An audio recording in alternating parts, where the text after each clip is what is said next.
அதுக்கப்புறம் ஆடாமுக்கு பிறந்த எல்லா குழந்தைங்களும் நம்மளும் உட்பட நம்மளுக்கு இங்க போக முடியாது. சோ நம்மளோட ரூட் வந்து மாறிடுச்சு. இங்கேருந்து இப்படி மாறிடுச்சு நம்மளோட பாதை. ஓகே, நம்மளோட பாதை வந்து இந்த பூமியில நம்ம வாழலாம்.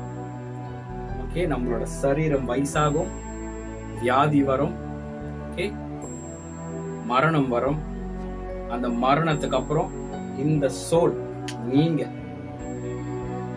நான், எனக்குள்ள இருக்கிற அந்த ஆத்மா பாதாளத்துக்கு தான் போகணும். ஆண்டவர்கிட்ட போக முடியாது, அவரோட திட்டத்துக்கு போக முடியாது, ரெண்டாவது உலகத்துக்கு நம்ம போக முடியாது. வந்தோம், வாழ்ந்தோம், சாப்பிட்டோம், வேலைக்கு போனோம், கல்யாணம் பண்ணோம், செத்து போனோம், செத்து போயிட்டு பாதாளத்துக்கு போனோம். இதுதான் மனிதனோட வாழ்க்கை. ஓகே, இதுதான் மனிதனோட அவங்களோட பிளான்.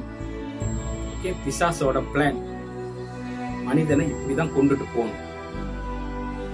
ஏன்னா ஆண்டவரோட நோக்கம் இது இல்லை.